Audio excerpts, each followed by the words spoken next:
Hello children, എല്ലാവർക്കും നമസ്കാരം. എല്ലാവർക്കും മിഷൻ 99% in 99 days എന്ന സൈലത്തിന്റെ ജീനിയസ് പ്രോഗ്രാമിലേക്ക് സ്വാഗതം. ഇന്ന് നമ്മൾ ചെയ്യാൻ പോകുന്ന chapter electrostatic potential and capacitance എന്ന ചാപ്റ്ററാണ്. ഇത് വളരെ ഇമ്പോർട്ടന്റ് ചാപ്റ്ററാണ്. എല്ലാ ചാപ്റ്ററും ഇമ്പോർട്ടന്റ് ആണ്. അതുപോലെ തന്നെ ഈ ചാപ്റ്ററും വളരെ ഇമ്പോർട്ടന്റ് ആയിട്ടുള്ള ഒരു ചാപ്റ്ററാണ്.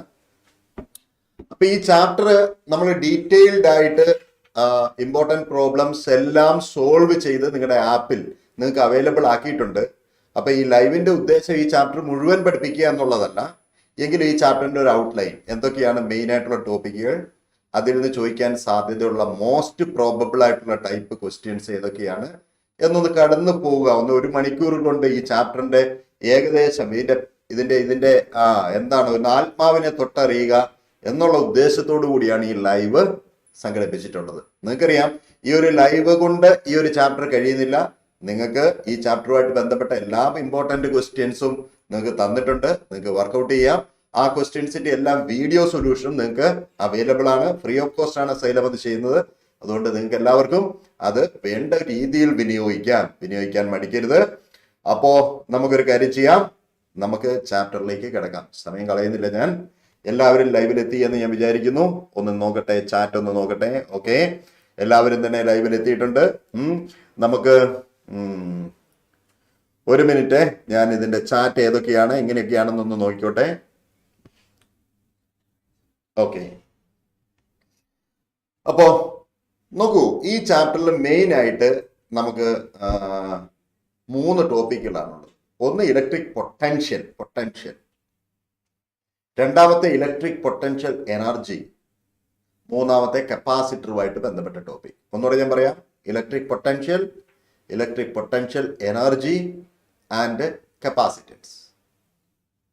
ഈ ചാപ്റ്റർ ഈ 3 ടോപ്പിക്കുമായിട്ട് ബന്ധപ്പെട്ട ഏതാനും പ്രോബ്ലംസ് ആണ് മോസ്റ്റ് ഇമ്പോർട്ടൻ്റ് എന്ന് എനിക്ക് ഫീൽ ചെയ്ത, റിപ്പീറ്റഡ് ആയിട്ട് ചോദിക്കുന്ന ടൈപ്പുള്ള ഏതാനും ക്വസ്റ്റ്യൻസ് ആണ് ഞാനിവിടെ ഡിസ്കസ് ചെയ്യാൻ പോകുന്നത്. നിങ്ങളും എൻ്റെ ഒപ്പം തന്നെ ഡിസ്കസ് ചെയ്യണം, എഴുതണം. ഓക്കെ, അപ്പം ആദ്യമേ തന്നെ ഇലക്ട്രിക് പൊട്ടൻഷ്യൽ എന്ന ടോപ്പിക്കിൽ നിന്നുള്ള ക്വസ്റ്റ്യൻ നമുക്ക് നോക്കാം. ഇത് നോക്കിയാൽ ഈ ക്വസ്റ്റ്യൻ ഞാനൊന്ന് വായിക്കാം. നിങ്ങൾ കൃത്യമായിട്ട് ക്വസ്റ്റ്യൻ മനസ്സിലാക്കുക. ഓക്കെ, ആൻസറിന്റെ ഫസ്റ്റ് സ്റ്റെപ്പാണ് ക്വസ്റ്റ്യൻ മനസ്സിലാക്കുക എന്നുള്ളത്. ക്വസ്റ്റ്യൻ മനസ്സിലാവണമെങ്കിൽ നമുക്ക് ആ സബ്ജക്റ്റ്, അതിൻ്റെ കണ്ടന്റ് അറിയണം. ഓക്കെ, നിങ്ങൾക്ക് ക്വസ്റ്റ്യൻ വായിച്ചിട്ട് നോക്കിയിട്ട് മനസ്സിലാകുന്നില്ലേ, അതിൻ്റെ അർത്ഥം നിങ്ങൾക്ക് കോൺസെപ്റ്റ് ക്ലിയർ അല്ല എന്നുള്ളത് മാത്രമാണ്, വേറൊന്നുമല്ല. ഓക്കെ, അപ്പൊ ക്വസ്റ്റ്യൻ ഞാൻ ഒന്ന് വായിക്കാം, ശ്രദ്ധിച്ച് കേൾക്കൂ. ഇവിടെ എന്താണ് പറഞ്ഞിട്ടുള്ളത്? A charge Q is distributed over 3 concentric spherical shell of radii A, B, C in which A less than B less than C such that their surface charge densities are equal. അവയുടെ surface charge density equal ആണെന്ന് പറയുന്നുണ്ട്. The potential at a point, നമുക്ക് potential കണ്ടുപിടിക്കണം. ഏത് പോയിന്റില്? At a distance R, small letter R from their common centre, where R is less than A എന്ന് പറഞ്ഞാൽ R എന്ന് പറയുന്ന പോയിന്റ് എവിടെയാണെന്ന് മനസ്സിലായി. R is less than A എന്ന് പറഞ്ഞാൽ ഈ 3 ഷെല്ലിന്റെ ഉള്ളിലാണ് R എന്ന് പറയുന്ന point. May be here R is less than A. ഈ പോയിന്റിലെ പൊട്ടൻഷ്യൽ നമുക്ക് കണ്ടുപിടിക്കണം. ഈ ക്വസ്റ്റ്യനിൽ ഇമ്പോർട്ടന്റ് ആയിട്ട് നമുക്ക് മനസ്സിലാക്കേണ്ടത് എന്തൊക്കെയാണ്? Screen Samper. ഓക്കെ, ഈ ക്വസ്റ്റ്യനിൽ നമ്മൾ ഇമ്പോർട്ടന്റ് ആയിട്ട് ശ്രദ്ധിക്കേണ്ടത് എന്തൊക്കെയാണെന്ന് ചോദിച്ചാൽ, ഇവിടെ നോക്കൂ, ടോട്ടൽ ചാർജ് Q ആണ് കൊടുത്തിട്ടുള്ളത്. എന്ന് പറഞ്ഞാൽ നമുക്ക് ഇൻഡിവിജ്വൽ ചാർജ് ഇല്ല. ഓരോ ഷെല്ലിലും കൊടുത്തിട്ടുള്ള ചാർജ് എത്രയാണെന്ന് നമുക്കറിയില്ല. പക്ഷെ ടോട്ടൽ ചാർജ് Q ആണെന്ന് അറിയാം. അപ്പൊ ആൻസർ Qവിന്റെ ടൈമിലായിരിക്കും ഉണ്ടാകുക. പിന്നെ വേറൊരു ഇൻഫർമേഷൻ ഏതാണെന്ന് നോക്കിക്കേ. വേറൊരു വളരെ ഇമ്പോർട്ടന്റ് ആയിട്ടുള്ള ഇൻഫർമേഷൻ എന്താണെന്ന് ചോദിച്ചാൽ, surface charge densities are equal. അത് നിങ്ങളുടെ ഡ്രം കാർഡാണ്. Surface charge densities are equal. ഇനിയും ക്വസ്റ്റ്യൻ എന്താണ് ചോദിച്ചിട്ടുള്ളത്? ഈ ഷെല്ലിന്റെ ഉള്ളിലെ ഒരു പോയിന്റ് എടുക്കുകയാണ്. ഈ 3 ഷെല്ലിന്റെ ഉള്ളിലാണ് ആ പോയിന്റ് ലൈ ചെയ്യുന്നത്. ഓക്കെ, കാരണം R ലെസ് ദാൻ A എന്നിവിടെ പറയുന്നുണ്ട്. ഇതുകൂടെ ശ്രദ്ധിക്കുക, R ലെസ് ദാൻ A. അങ്ങനെ ഒരു പോയിന്റ് എടുക്കുകയാണെങ്കിൽ അവിടുത്തെ പൊട്ടൻഷ്യൽ എത്രയാണെന്ന ചോദ്യം. അപ്പൊ ഷെല്ല് ഉണ്ടാക്കുന്ന പൊട്ടൻഷ്യലെ കുറിച്ച് നിങ്ങൾക്ക് ഐഡിയ വേണം. ഈ ഷെല്ലിലെ ചാർജ് കോൺഫിഗറേഷൻ, അതിന്റെ സർഫസിൽ ഉണ്ടാക്കുന്ന അതേ പൊട്ടൻഷ്യൽ അതിന്റെ ഉള്ളിലും ഉണ്ടാവും. അതുപോലെ സെക്കൻഡ് ഷെല്ലിലെ ചാർജ് കോൺഫിഗറേഷൻ, ആ സെക്കൻഡ് ഷെല്ലിന്റെ സർഫസിൽ ഉണ്ടാക്കുന്ന പൊട്ടൻഷ്യൽ അതിൻ്റെ ഉള്ളിൽ ഏത് പോയിന്റ് എടുത്താലും ഉണ്ടാവും. അപ്പൊ നമ്മുടെ ഈ പോയിന്റിലും ആ പൊട്ടൻഷ്യൽ ഉണ്ടാവും. അതുപോലെ തേർഡ് ഷെല്ലിലെ ചാർജ് കോൺഫിഗറേഷൻ അതിന്റെ സർഫസിൽ ഉണ്ടാക്കുന്ന പൊട്ടൻഷ്യൽ എത്രയാണോ അത്രയും പൊട്ടൻഷ്യൽ അതിൻ്റെ ഉള്ളിൽ ഏത് പോയിന്റ് എടുത്താലും ഉണ്ടാവും. ഇതാണ് ഇതിന്റെ കോൺസെപ്ച്വലി നമ്മൾ മനസ്സിലാക്കേണ്ട കാര്യം. അപ്പം നമുക്ക് ക്യൂ ചാർജ് ആണല്ലോ തന്നിട്ടുള്ളത്, അത് 3 ഷെല്ലിലുമായിട്ട് ഡിസ്ട്രിബ്യൂട്ട് ചെയ്തേക്കുകയാണ്. അപ്പൊ ആദ്യത്തെ ഷെല്ലിലെ ചാർജ് Q1 എന്ന് ഞാൻ അസ്യൂം ചെയ്തു. I assumed it to be Q1. ക്വസ്റ്റ്യനിൽ Q1 തന്നിട്ടില്ല. അപ്പൊ Q1നെ ക്യൂവിന്റെ ടൈമിലേക്ക് ഞാൻ മാറ്റി എഴുതും. കാരണം ക്വസ്റ്റ്യനില് ടോട്ടൽ ചാർജ് Q1 തന്നിട്ടുള്ളത് അല്ലേ. അപ്പൊ Q1നെ ക്യൂവിന്റെ ടൈമിലേക്ക് മാറ്റി എഴുതേണ്ട വരും. അത് ആദ്യമേ മനസ്സിലാക്കുക. ഇനി രണ്ടാമത്തെ ഷെല്ലിലെ ചാർജ് ഞാൻ അസ്യൂം ചെയ്യുന്നത് Q2 എന്നാണ് അസ്യൂം ചെയ്യുന്നത്. അതിനെ ക്യൂവിന്റെ ടൈമിലേക്ക് മാറ്റി എഴുതേണ്ടി വരും. റീസൺ ഞാൻ പറഞ്ഞത് തന്നെ. മൂന്നാമത്തെ ഷെല്ലിലെ ചാർജ് Q3 എന്ന് അസ്യൂം ചെയ്തു. ഇങ്ങനെ അസ്യൂം ചെയ്ത് കഴിഞ്ഞാൽ what are all the equation you can write there? You can write first equation like this. Listen to be carefully. Q1 plus Q2 plus Q3 is equal to Q ആണെന്ന് നമുക്കറിയാം. കാരണം Q charge ആണ് നമ്മൾ distribute ചെയ്തിട്ട്. ഇനി വളരെ important ആയിട്ടുള്ള information എന്താണെന്ന് ചോദിച്ചാൽ surface charge densities are equal എന്ന് പറയുന്നുണ്ട്. സർഫസ് ചാർജ് ഡെൻസിറ്റി സിഗ്മ എന്ന് പറഞ്ഞാൽ എന്താണെന്ന് നിങ്ങൾക്ക് അറിയാമോ? Charge divided by charge on the sphere divided by area, surface area of the sphere, which is equal to 4 pi r square. r square. Sigmas എല്ലാത്തിനും same ആണെന്ന് പറഞ്ഞാൽ അതിന്റെ അർത്ഥം Q by R square, charge divided by റേഡിയസിന്റെ square same ആണ് എന്ന് പറഞ്ഞാൽ നിങ്ങൾക്ക് ഇങ്ങനെ പറഞ്ഞുകൂടെ? എന്താണ് Q1 is to Q2 is to Q3 എന്ന് പറയുന്നത് എന്തിന് ഈക്വൽ ആയിരിക്കും? റേഡിയസിന്റെ സ്ക്വയറിന്. റേഡിയസിനല്ല, റേഡിയസിന്റെ സ്ക്വയറിന്. അപ്പൊ a square is to B square is to C square എന്നെഴുതാം. ഈ റിലേഷൻ വെച്ചുകൊണ്ട് എനിക്ക് Q1നെ ക്യൂവിന്റെയും എ ബി സി എന്ന ടേമിൽ എഴുതാം. അതുപോലെ Q2 എഴുതാം, Q3 എഴുതാം. എന്ന് പറഞ്ഞാൽ ഇപ്പൊ ക്വസ്റ്റ്യൻ വളരെ സിമ്പിൾ ആയി. എന്താ? Q എന്ന ചാർജിനെ ഈ റേഷ്യോയിൽ ഡിവൈഡ് ചെയ്യുകയാണെങ്കിൽ നിങ്ങൾക്ക് Q1 കിട്ടും, Q2 കിട്ടും, Q3 കിട്ടും. ശ്രദ്ധിക്കുക, ക്യൂവിനെ ഡിവൈഡ് ചെയ്യണം. ഏത് റേഷ്യോയിൽ ഡിവൈഡ് ചെയ്യണം? A square is to B square is to C square എന്ന റേഷ്യോയിൽ ഡിവൈഡ് ചെയ്യണം. അങ്ങനെ ഡിവൈഡ് ചെയ്യുകയാണെങ്കിൽ Q1 Q2 Q3 കിട്ടും. Q1 Q2 Q3 കിട്ടുകയാണെങ്കിൽ നമുക്ക് ആ പർട്ടിക്കുലർ പോയിന്റിലെ പൊട്ടൻഷ്യൽ കണ്ടുപിടിക്കാനും പറ്റും. അപ്പൊ നോക്കൂ, ഞാൻ എങ്ങനെയാണ് Q1 എഴുതുന്നത് നോക്കൂ. See here, Q1 can be written as, listen here carefully, Q എന്ന ചാർജിനെ ഡിവൈഡ് ചെയ്യണം. ഏത് റേഷ്യോയിൽ? A square is to B square is to C square എന്ന് പറഞ്ഞാൽ എന്തായിരിക്കും നിങ്ങൾക്ക് ഊഹിക്കാമല്ലോ. A square plus B square plus C square into A square. കാരണം Q1 is directly propose to A square ആണ്. ദെർഫോർ ഇൻറ്റു എ സ്ക്വയർ എന്ന് വന്നു. അപ്പൊ Q2നെ എങ്ങനെ എഴുതാം? സിമിലർലി നമുക്ക് Q divided by same thing. What is that? A square plus B square plus C square into B square. That is Q2. കാരണം Q2 directly propose to B square ആണ്. അതുപോലെ Q3നെ ഞാൻ എഴുതാൻ പോകുന്നത് നിങ്ങൾ ശ്രദ്ധിക്കൂ. Total charge divided by a square plus B square plus C square into c square. ഇപ്പൊ ഞാൻ പറഞ്ഞത് നിങ്ങൾക്ക് മനസ്സിലായോ? Q1 Q2 Q3 തന്നിട്ടുള്ള ടോട്ടൽ ചാർജിന്റെ ടേമിൽ ഞാൻ എഴുതി കഴിഞ്ഞു. ഇനി ഞാൻ ഈ പോയിന്റിലെ പൊട്ടൻഷ്യലിനെ കുറിച്ച് ആലോചിക്കണം. Let me take a point at a distance r, some point there. ആയിലെ പൊട്ടൻഷ്യൽ കണ്ടുപിടിക്കണമെങ്കിൽ ഇതിന്റെ സർഫസിലെ പൊട്ടൻഷ്യൽ അതിൻ്റെ ഉള്ളിൽ ഉണ്ടാവും, നമ്മൾ പഠിച്ചല്ലോ. അതുപോലെ ഇതിന്റെ സർഫസിലെ പൊട്ടൻഷ്യലും മൂന്നാമത്തെ സർഫസിലെ പൊട്ടൻഷ്യലും കൂടെ ആഡ് ചെയ്താൽ മതി. Okay, so let me write potential at a distance r is equal to k. k എന്ന് പറഞ്ഞാൽ 1 divide by 4 pi epsilon naught Q1 by a plus Q2 by b plus Q3 by c. k എന്ന് പറയുന്നത് ആ constant ആണ്, 1 divide by 4 pi epsilon. ഇത്ര മനസ്സിലായി എന്ന് ഞാൻ വിചാരിക്കുന്നു. ഇനി ഞാൻ എന്താ ചെയ്യുന്നത്? ഈ Q1ന് ഈ സബ്സ്റ്റിറ്റ്യൂഷൻ കൊടുക്കുന്നു. Q2വിന്റെ സ്ഥാനത്ത് ഈ സബ്സ്റ്റിറ്റ്യൂഷൻ കൊടുക്കണം. Q3യുടെ സ്ഥാനത്ത് ഈ സബ്സ്റ്റിറ്റ്യൂഷൻ കൊടുക്കണം. എല്ലായിടത്തും Q ഇല്ലേ കുട്ടികളെ? നോക്കിയാൽ നിങ്ങൾ, Q എല്ലായിടത്തും ഇല്ലേ? ആ Q എനിക്ക് കോമൺ ഔട്ട് ചെയ്യാം. അതുപോലെ A square plus B square plus C സ്ക്വയറും എല്ലായിടത്തും ഇല്ലേ? അതും എനിക്ക് കോമൺ ഔട്ട് ചെയ്യാം. അപ്പൊ എങ്ങനെ വരുമോ നിങ്ങളൊന്ന് ആലോചിച്ച് നോക്കി. See, I am skipping 1 or 2 steps. Q divided by 4 pi epsilon naught okay, എന്താണ് അടുത്ത കോമൺ ഉള്ളതെന്ന് ഞാൻ പറഞ്ഞത്? See what is common? A square plus B square plus C square common ആണെന്ന് ഞാൻ പറഞ്ഞല്ലോ. A square plus B square plus C square common ആണല്ലോ. പിന്നെ ബാക്കി വരുന്നത് എന്താണെന്ന് നിങ്ങൾ ആലോചിച്ച് നോക്കിയേ. Do it in your head. A square by a, ശരിയല്ലേ? ബി സ്ക്വയർ ബൈ ബി, അതുപോലെ സി സ്ക്വയർ ബൈ സി. അപ്പൊ എന്തായിരിക്കും? A plus B plus C എന്ന് വന്നു. അപ്പൊ നമ്മുടെ ആൻസറിൽ എത്തി നമ്മൾ. This is the answer. ഇനി ഇത് ഓപ്ഷനിലുണ്ടോ, തന്നിട്ടുണ്ടോ ഇല്ലയോ എന്ന് മാത്രം നമുക്ക് ചെക്ക് ചെയ്താൽ മതി. ഞാൻ ഒരു മിനിറ്റ്, ഒരു 2 സെക്കൻഡ് നിങ്ങൾക്ക് ഇതൊന്ന് ഡൈജസ്റ്റ് ചെയ്യാൻ വേണ്ടി വെയിറ്റ് ചെയ്യുകയാണ്. നിങ്ങൾക്ക് മനസ്സിലാവുന്നുണ്ടോ കുട്ടികളെ? Do you understand what I M telling? Okay, ഒന്ന് ചാറ്റ് ചെയ്യൂ. മനസ്സിലാവുന്ന ചാറ്റ് ചെയ്യൂ. എങ്കിൽ മാത്രമേ നിങ്ങൾ ഫോളോ ചെയ്യുന്നുണ്ടോ ഇല്ലയോ എന്ന് എനിക്ക് മനസ്സിലാകുകയുള്ളൂ. ഓക്കെ, ഒന്ന് ചാറ്റ് ചെയ്യൂ. Do you understand what I told? ഞാൻ മറ്റൊന്നുമല്ല ചെയ്തത്. I rote Q1, Q2, Q3 in terms of Q. മനസ്സിലാവുന്നുണ്ടോ? യെസ്. അപ്പൊ ക്വസ്റ്റ്യൻ ഇതായിരുന്നു. നോക്കി, ദിസ് വാസ് ദ ക്വസ്റ്റ്യൻ. എങ്ങനെയാ നമ്മൾ ചെയ്തത് നോക്കൂ. ഇനി നമുക്ക് ആൻസറിലേക്ക് പോകണം എന്ന് പറഞ്ഞാൽ ടിക്ക് ചെയ്യണം. ഏതാ ഓപ്ഷൻ? ഇതാ ഓപ്ഷൻ ഡി ആണ്. ഒന്ന് നോക്കിക്കോളൂ. Just look it.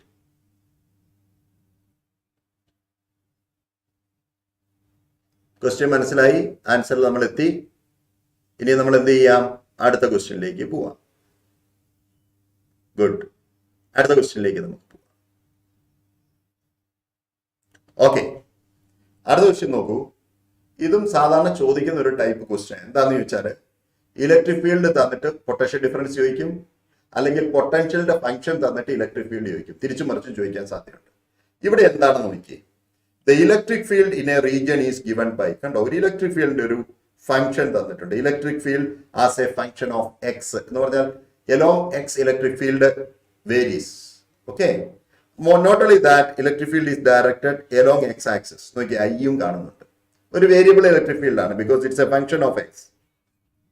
Where E is in newton per coulomb എന്ന് പറഞ്ഞാൽ SI യൂണിറ്റിലാണ്, and X is in metres. Everything is in XI unit. The value of constant A, ഈ കോൺസ്റ്റന്റിന്റെ വാല്യൂ തന്നിട്ടുണ്ട് കുട്ടികളെ. എയുടെ വാല്യൂ ഇതാ ഇവിടെ തന്നിട്ടുണ്ട്. സി, എ എത്രയാണെന്ന്, ഈ എ ഉണ്ടല്ലോ, അതിന്റെ വാല്യൂ ദേ ഇവിടെ തന്നിട്ടുണ്ട്. അതുപോലെ ഈ ബിയുടെ വാല്യൂ ദേ ഇവിടെ തന്നിട്ടുണ്ട്. എയും ബിയും തന്നിട്ടുണ്ട്. ഇനിയും ശ്രദ്ധിക്കേണ്ട എന്താണെന്ന് വെച്ചാൽ, if the potential at x is equal to 1, x is equal to 1 എന്ന പോയിന്റിലെ പൊട്ടൻഷ്യൽ V1 ആണെന്ന് പറയുന്നു. x is equal to 2 potential നോക്കി, x is equal to 2 potential 2 അല്ല, x is equal to -5 potential V2 ആണെന്ന് പറയുന്നു. V1 - V2 എത്രയാണെന്നാണ് ചോദ്യം. ഒന്ന് വായിച്ചു നോക്കാം, എല്ലാവരും ഒന്ന് വായിച്ചു. Just read it and try to understand the question first. Just read it. എങ്ങനെയാ ചെയ്യുക? നിങ്ങൾ പഠിച്ചിട്ടുണ്ടല്ലോ, electric field is the negative gradient of potential എന്ന് പഠിച്ചിട്ടില്ലേ? ഇലക്ട്രിക് ഫീൽഡ് ഒരു വെക്ടർ ക്വാണ്ടിറ്റി ആണ്, പൊട്ടൻഷ്യൽ ഒരു സ്കലാർ ആണ്. പക്ഷെ അവ തമ്മിൽ നമുക്ക് റിലേറ്റ് ചെയ്യാം. Okay, electric field is the negative gradient of potential. Gradient of potential എന്ന് പറയുന്നത് സ്കലാർ അല്ല, വെക്ടർ ആണ്. പൊട്ടൻഷ്യൽ ആണ് വെക്ടർ, സോറി, പൊട്ടൻഷ്യൽ ആണ് സ്കലാർ.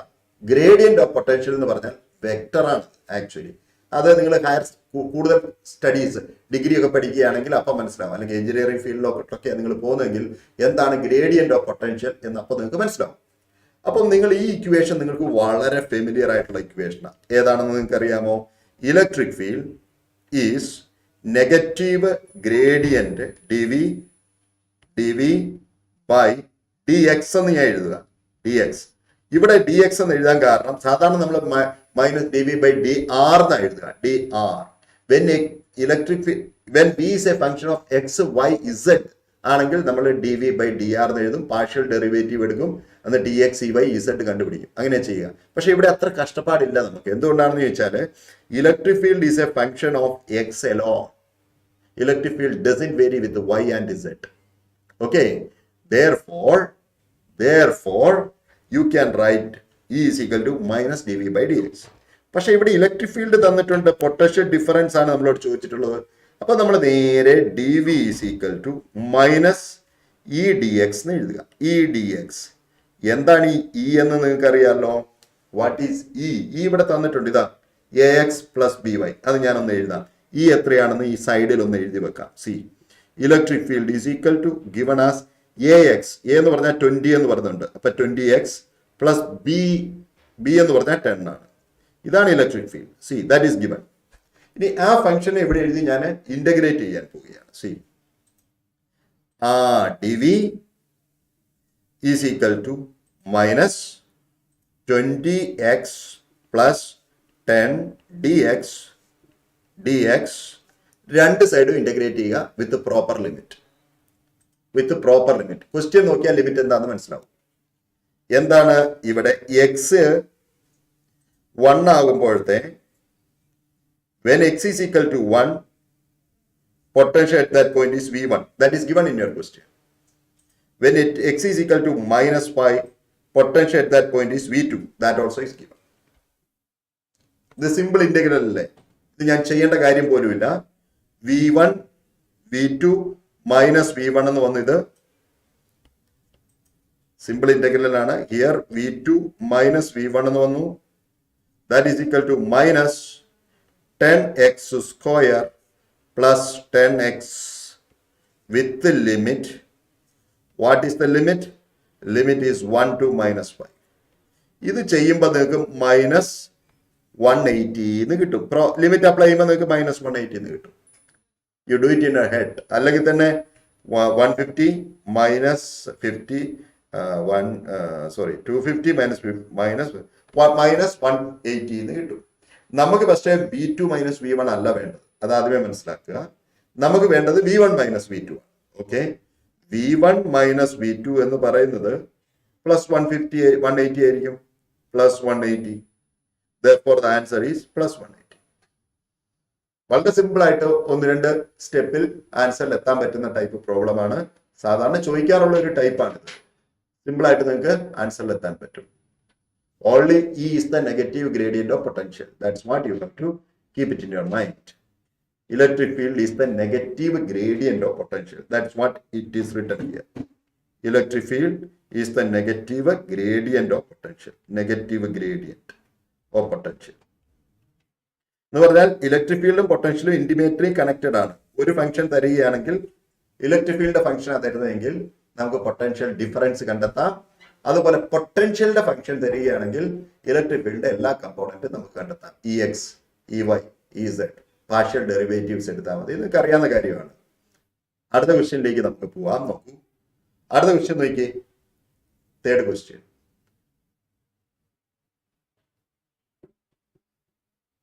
കൺസെപ്റ്റ് നിങ്ങൾ ഒരു കാര്യം ചെയ്യണം. മംഗ്ലീഷ് മാത്രം നിങ്ങൾ ചാറ്റ് ചെയ്യരുത്. എനിക്ക് മംഗ്ലീഷ് വായിക്കാനേ അറിയില്ല. Either English or Malayalam. Okay, മലയാളത്തിലാണെങ്കിൽ മലയാളത്തിൽ തന്നെ ടൈപ്പ് ചെയ്യുക. ഇംഗ്ലീഷ് ഉപയോഗിക്കുന്നത് ഇംഗ്ലീഷ് ടൈപ്പ് ചെയ്യുക. No Manglish please. ഇനി ഇവിടെ നോക്കൂ, അടുത്ത ക്വസ്റ്റ്യൻ നോക്കൂ.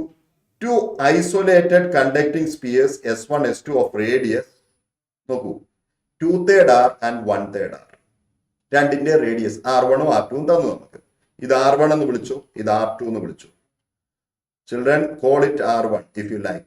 Call it R2. Now, 12 ഏതൊക്കെ charge? 12 micro coulomb and -3 micro coulomb charges respectively.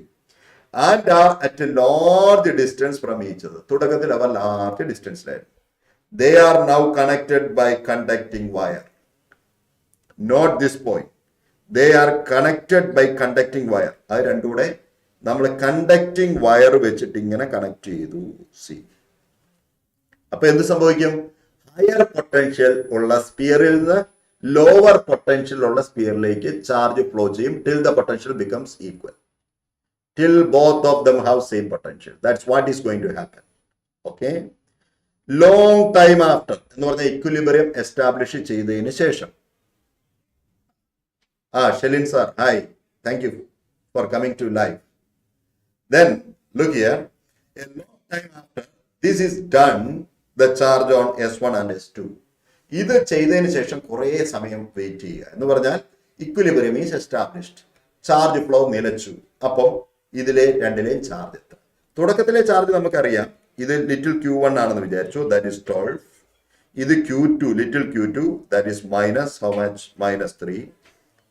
അത് കഴിഞ്ഞ് ചാർജ് ഷെയറിങ്ങിന് ശേഷം charge Q1 Q2 capital letter Q1 ഉം ക്യാപിറ്റൽ ലെറ്റർ Q2 ആണെന്ന് വിചാരിക്കുക. കൺസർവേഷൻ ലോ വെച്ചിട്ട് ഇത് രണ്ടും ഒരേ ഹിയർ കൺസർവേഷൻ ലോ വെച്ചിട്ട് നിങ്ങൾക്ക് അറിയാം total charge before sharing and total charge after sharing are equal എന്ന് പറഞ്ഞാൽ this equation can be written immediately. What is the equation? Q1 plus Q2 equal to what? ഇതിന്റെ രണ്ടിന്റെ sum little Q1 plus little Q2 which is equal to what children? 9 എന്ന് എഴുതാം. Immediately അത് എഴുതാൻ പറ്റും. രണ്ടെണ്ണത്തിന്റെ some ശരിയായിരിക്കും, സെയിം ആയിരിക്കും. ഇനിയും ഇവ രണ്ടും ഒരേ പൊട്ടൻഷ്യലാണ്, സെയിം പൊട്ടൻഷ്യൽ ഇക്വേഷൻ ആലോചിച്ച് നോക്കി. What is equation of potential on the surface of the sphere or inside the sphere also the potential same. എന്താണ് ഇക്വേഷൻ എന്ന് ഓർമ്മയുണ്ടോ? Q divide by 4 pi epsilon naught R. അത് രണ്ടും ഈക്വൽ എന്ന് പറഞ്ഞാൽ Q by R is same. Q by R is same for both. എന്ന് പറഞ്ഞാൽ Q1 by R1 equal to Q2 by R2. അപ്പൊ രണ്ട് ഇക്വേഷൻ ഏതൊക്കെയാണ് നിങ്ങൾക്ക് എഴുതാൻ പറ്റുന്നത്? Let me write those two equation, very important. First one you can write what? Q1 plus Q2 equal to total charge Q which is equal to 12. ഈ Q എത്രയാണെന്ന് നിങ്ങൾക്ക് അറിയാം, 12 അല്ല. What is this Q? അറിയില്ലേ? This Q is equal to 9 ആണ്, രണ്ടിനെയും കൂടെ some. ഇനി രണ്ടാമത് നിങ്ങൾക്ക് എഴുതാൻ പറ്റുന്ന ഇക്വേഷൻ എന്താണെന്ന് ചോദിച്ചാൽ Q1 is to Q2 equal to R1 is to R2. ഇത് എന്തുകൊണ്ടാണ്? Because both of them have reached the common potential. Therefore it must be R1 is to R2. ഇപ്പം കാര്യം സിമ്പിൾ ആണ്. നമുക്ക് ടോട്ടൽ Q അറിയാം, ഇതിനെ ഈ റേഷ്യോയിൽ ഡിവൈഡ് ചെയ്യുക. R1 ഉം R2 നമ്മുടെ കയ്യിലുണ്ട്. ശ്രദ്ധിക്കുക, നമുക്ക് അറിയാവുന്ന എന്താ? Q അറിയാം, R1 അറിയാം, R2 അറിയാം. അപ്പൊ Q1 കിട്ടാൻ എന്ത് ചെയ്യണം? നിങ്ങൾക്ക് സിമ്പിൾ ആയിട്ട് പറയാമല്ലോ. Q1 look here, Q1 കിട്ടാൻ വേണ്ടിയിട്ട് നമ്മൾ എന്ത് ചെയ്യും കുട്ടികളെ? ആലോചിച്ച് നോക്കി. Q1 കിട്ടാൻ വേണ്ടി Q ചാർജിനെ ഡിവൈഡ് ചെയ്യണം. ഏത് റേഷ്യോയിൽ? R1 is to R2 റേഷ്യോയിൽ ഡിവൈഡ് ചെയ്യണം. Q1 ഉം Q2 കിട്ടും. അപ്പൊ R1 plus R2 into R1. ഇത് വളരെ സിമ്പിൾ ആയിട്ടൊരു കാൽക്കുലേഷൻ. Q9 ആണ്. R1 plus R2 എന്ന് പറയുന്നത് എന്താ? ഈ രണ്ടെണ്ണോട് ആഡ് ചെയ്യുക. R/3 plus 2R/3. രണ്ടും കൂടെ ആഡ് ചെയ്യുമ്പോൾ R എന്ന് കിട്ടി. R1 plus R2 R ആണ്. ഇൻറ്റു R1 എത്രയാ? R/3 ആണ്. അങ്ങനെ നമുക്ക് 3 കൂളം എന്ന് കിട്ടി, മൈക്രോ കൂളം. 3 മൈക്രോ കൂളം എന്ന് കിട്ടി. ഓക്കെ, ഇനി അടുത്ത വേണേൽ ചെയ്യാണ്ട് പറയാം. ടോട്ടൽ 9 ആണുള്ളത്, 3 ആണ് ആദ്യത്തെ സ്പിയറിൽ കിട്ടിയത്. അപ്പം രണ്ടാമത്തെ സ്പിയർ 6 ആയിരിക്കും. അല്ല, ഇനി ചെയ്യണോ നിർബന്ധമാണ്. നിങ്ങൾക്ക് ഇഷ്ടംപോലെ സമയം എക്സാമിന് മിച്ചം ഉണ്ടെങ്കിൽ നിങ്ങൾക്ക് Q2 കണ്ടുപിടിക്കാം. എങ്ങനെ കണ്ടുപിടിക്കാം? Q2 is equal to, look, Q total charge Q divided by R1 plus R2 into R2. What is that? 9 ആണ് total charge. Total radius R ആണ്, രണ്ടിനോടെ സം. ഇൻറ്റു R2 എന്ന് പറഞ്ഞാൽ 2R/3 ആണ്. അങ്ങനെ നമുക്ക് 6 എന്ന് കിട്ടി. ഓക്കെ, അപ്പൊ രണ്ടും കിട്ടി, 3ഉം 6ഉം. 6ഉം 3ഉം അല്ല, 3ഉം 6. ഇവിടെ നിങ്ങൾ ശ്രദ്ധിക്കേണ്ട എന്താണെന്ന് ചോദിച്ചാൽ ഇത് കണ്ടോ, റേഡിയസിന് ഡയറക്ട്ലി പ്രപ്പോർഷണൽ ആയിരിക്കും ചാർജ്. കണ്ടോ, ചെറിയ റേഡിയസിലുള്ളതിന്റെ ചെറിയ ചാർജ് ആണ്. റേഡിയസ് ഡബിൾ ആയി, അപ്പൊ ചാർജും ഡബിൾ ആയി. ഇത് ചെയ്യാതെ തന്നെ നമുക്ക് പറയാൻ പറ്റും, കോമൺ സെൻസ് ഉള്ള ആർക്കും പറയാൻ പറ്റും. കാരണം എന്താണെന്നറിയാമോ? ചെറിയ സ്പിയറിൽ ചെറിയ ചാർജ് ആണ്, വലിയ സ്പിയറിൽ വലിയ ചാർജ് ആണ്. ടോട്ടൽ ചാർജ് പോസിറ്റീവ് ആണെങ്കിൽ രണ്ട് എണ്ണത്തിനോടെ ചാർജ് കൂട്ടി നോക്കിയാൽ പോസിറ്റീവ് കിട്ടണം, 9 കിട്ടണം. അപ്പൊ ഇതല്ല എന്ന് നിങ്ങൾക്ക് അറിയാം. ഓക്കെ, ഇതല്ല എന്ന് ഉറപ്പാ, കാരണം രണ്ടിനും ഒരേ റേഡിയസ് അല്ല. അതുകൊണ്ട് ഇതല്ല ഇതിന്റെ നെറ്റ് ചാർജ് കൂട്ടി നോക്കുവാണെങ്കിൽ 0 കിട്ടുള്ളൂ. നമുക്ക് 9 കിട്ടേണ്ടത്. ഇനി 3ഉം 6ഉം ആണോ 6ഉം 3ഉം ആണോ എന്ന് മാത്രം ഡൗട്ട് അടിച്ചാൽ മതി. അത് വളരെ സിമ്പിൾ ആണ്. 6ഉം 3ഉം വരില്ല, കാരണം ചെറിയ സ്പിയറിൽ ചാർജ് കുറവായിരിക്കും, വലിയ സ്പിയറിലായിരിക്കും കൂടുതൽ. അപ്പോ 3ഉം 6ഉം ആയിരിക്കും ആൻസർ, 6ഉം 3ഉം അല്ല. അപ്പൊ അങ്ങനെ വേണമെങ്കിൽ നമുക്ക് ഇത് കണ്ടുപിടിക്കാം. ചെയ്യാതെ തന്നെ നമുക്ക് ടിക്ക് ചെയ്യാമായിരുന്നു. ഇതെല്ലാവർക്കും മനസ്സിലായ കുട്ടികളെ? സാധാരണ ചോദിക്കുന്ന ഒരു ചോദ്യമാണ് കേട്ടോ. Where I can study the concept. Okay, concept പഠിക്കണ എന്ത് ചെയ്യണം? സ്കൂളിൽ പഠിക്കുന്ന വൃത്തിയായിട്ട് പഠിക്കുക, NCERT വായിച്ചു നോക്കുക, അങ്ങനെയൊക്കെയാണ് കോൺസെപ്റ്റ് പഠിക്കുക. അല്ലെങ്കിൽ തന്നെ സൈലത്തിന്റെ കുറെ ക്ലാസ്സസ് യൂട്യൂബിൽ അവൈലബിൾ ആണ്, അത് കണ്ടു നോക്കുക. സൈലത്തിന്റെ കോഴ്സ് ചേർന്നിട്ടുള്ളതാണെങ്കിൽ സൈലത്തിന്റെ ആപ്പിൽ നല്ല ക്ലാസ്സസ് ഉണ്ട്. അനന്തു സാറൊക്കെ എടുത്ത ക്ലാസ്സസ് ഇഷ്ടം പോലെയുണ്ട്. അത് ശ്രദ്ധിച്ച് കേൾക്കുക. അങ്ങനെയൊക്കെയാണ് കോൺസെപ്റ്റ് നമ്മൾ ബിൽഡ് ചെയ്യുന്നത്.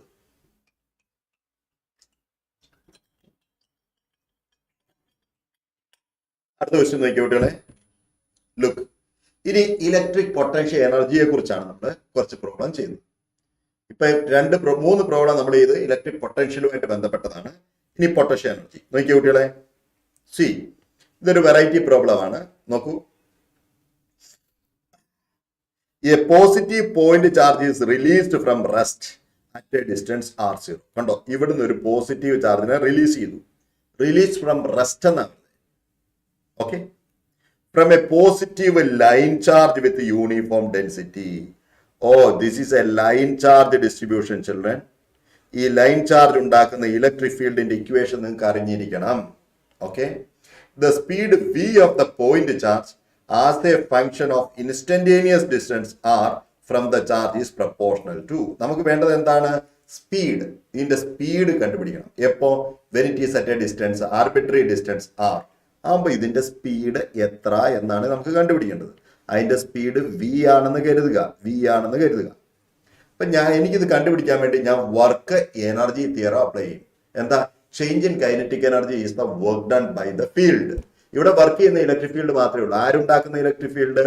ഈ സംഭവം ഉണ്ടാക്കുന്ന ഇലക്ട്രിക് ഫീൽഡ്. അതുണ്ടാക്കുന്ന ഇലക്ട്രിക് ഫീൽഡ് നിങ്ങൾക്ക് അറിയാമോ? Do you know the electric field? നമുക്ക് അടുത്ത പേജിൽ ചെയ്യാം. ഇലക്ട്രിക് ഫീൽഡ് നിങ്ങൾക്ക് അറിയാമോ? Electric field due to a long line charge distribution is equal to, നിങ്ങൾക്ക് എല്ലാവർക്കും അറിയാമെന്ന് ഞാൻ വിശ്വസിക്കുന്നു, lambda. Lambda is the linear charge density divided by 2 pi epsilon naught r. ഇതറിയില്ലെങ്കിൽ ഈ പ്രോബ്ലം ചെയ്യാൻ പറ്റില്ല കേട്ടോ. നിങ്ങൾക്ക് ഇക്വേഷൻസ് എല്ലാം അറിഞ്ഞിരിക്കണം. അപ്പം ഈ ചാർജിലെ ഫോഴ്സ് അറിയാമോ? Do you know the force on this charge? QE ആണ് ഫോഴ്സ്. അപ്പം എന്ത് വരും കുട്ടികളെ? Q lambda divided by 2 pi epsilon naught r. അതാണ് ഫോഴ്സ്. ആ ഫോഴ്സ് ചെയ്യുന്ന വർക്ക് കണ്ടുപിടിക്കാൻ പറ്റുമോ? Work done by a variable force. ഇത് നിങ്ങൾക്കറിയാം, it's a variable force because it is changing with r. Work done by a variable force integrate ചെയ്യണം. അറിയില്ലേ? Work done by a variable force F D R എന്ന് പറഞ്ഞാൽ എന്താ? Q lambda divided by 2 pi epsilon naught r dr. You have to integrate it with proper limit. Proper limit എന്ന് പറഞ്ഞാൽ limit എത്രയാ? r0 മുതൽ r വരെ integrate ചെയ്യണം. അത് എന്തിന് ഈക്വൽ ആയിരിക്കും? That will be equal to change in kinetic energy. Then here comes the game. Delta K, change in kinetic energy of the particle, is equal to work done by all forces together. ഇവിടെ all force എന്ന് പറയുന്നത് electric force മാത്രമേ ഉള്ളൂ. No one else is doing work done. അപ്പോൾ delta K എന്ന് പറയുന്നത് half mv² minus initially റെസ്റ്റിലായിരുന്നു, അതുകൊണ്ട് 0. Final kinetic energy minus initial kinetic energy equal to integral of that. Integral what is that? Q lambda divided by 2 pi epsilon naught r dr from r0 to r. ഇത് simple integral അല്ലേ? 1 by r dr ന്റെ integral എന്ന് പറഞ്ഞാൽ log r ആണെന്ന് നിങ്ങൾക്ക് അറിയാലോ. അപ്പൊ half mv² is equal to Q lambda divided by 2 pi epsilon ln r divided by r0 എന്ന് വരും. നിങ്ങൾക്കറിയാം ലിമിറ്റ് അപ്ലൈ ചെയ്യും. What does it mean? It means one thing. What? വെലോസിറ്റിയുടെ സ്ക്വയർ അല്ലെങ്കിൽ velocity is directly propose to under root ln log natural log r by r0. ഇപ്പൊ V directly propose to ln r by r0 എന്ന് വരും. ഇത് ചെയ്ത് നോക്കൂ കുട്ടികളെ, 1-2 സ്റ്റെപ്പേ ഉള്ളൂ. It is not hard. ഒന്നുകൂടെ നോക്കി മനസ്സിലാക്കൂ. Just look at it and try to understand what is happening there. ഇനി നമുക്ക് ആൻസർ ടിക്ക് ചെയ്യാം. നോക്കൂ, ആൻസർ ഏതാണ്? Velocity is directly proposed to what? ln under root ln r by r0. Under root ln r by r0. That is what the speed is. Speed. Okay. അടുത്ത ക്വസ്റ്റ്യനിലേക്ക് ഞാൻ പോവുകയാണ് without wasting the time. Look, എന്താണ് അടുത്ത question പറയുന്നത്? ഇതെല്ലാവർക്കും calculation മനസ്സിലായല്ലോ അല്ലേ? സിമ്പിൾ ആണ്. അടുത്തത്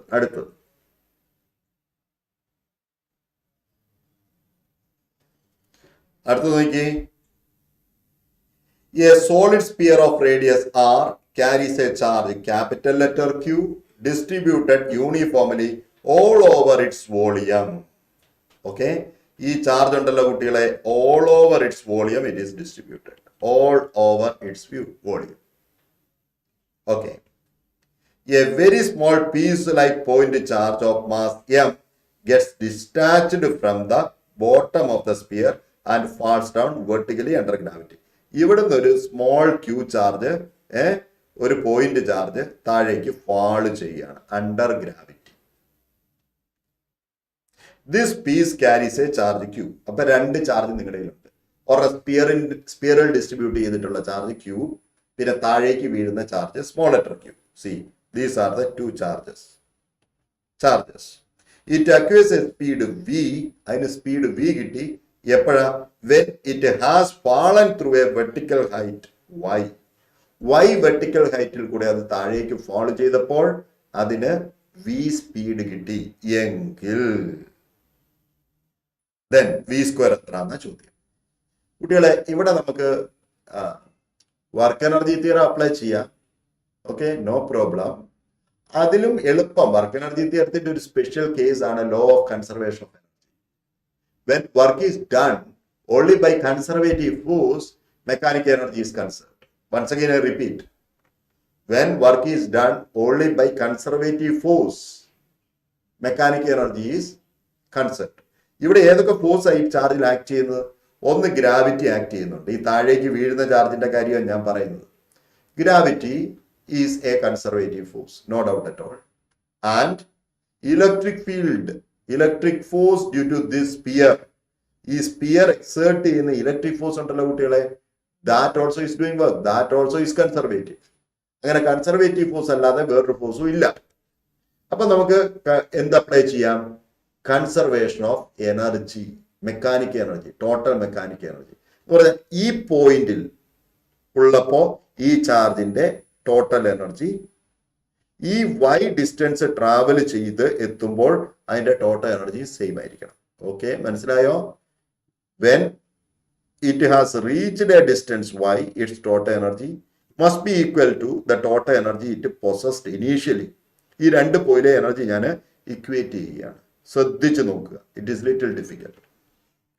ആദ്യമേ ഈ പോയിന്റിൽ ഏതൊക്കെ എനർജിയാണ് ഉള്ളത്? കൈനറ്റിക് ഉണ്ടോ? അതിന്റെ വെലോസിറ്റി v ആണെന്ന് നിങ്ങൾ വിചാരിക്കുക. v ആണെന്ന് വിചാരിക്കുകയാണ്. Of course it has kinetic energy. How much? Half M V square kinetic energy it has. Does it have gravitational potential energy? ഇത് ഞാൻ എന്ത് ചെയ്യുന്നു എന്ന് ചോദിച്ചാൽ ഗ്രൗണ്ട് ലെവൽ അല്ലെങ്കിൽ റെഫറൻസ് ലെവൽ ആയിട്ട് എടുക്കും. ആ പോയിന്റിൽ റെഫറൻസ് ലെവൽ ആയിട്ട് എടുക്കുന്നതുകൊണ്ട് ഗ്രാവിറ്റേഷൻ പൊട്ടൻഷ്യൽ എനർജി 0 ആണ്. No gravitation. Electrostatic potential energy ഉണ്ടോ? ഉണ്ട്. എത്രയുണ്ട്? Q1 Q2 നമ്മൾ പഠിച്ചിട്ടുണ്ട്. K Q1 Q2 divided by K Q1 Q2 divide by R distance അല്ലേ?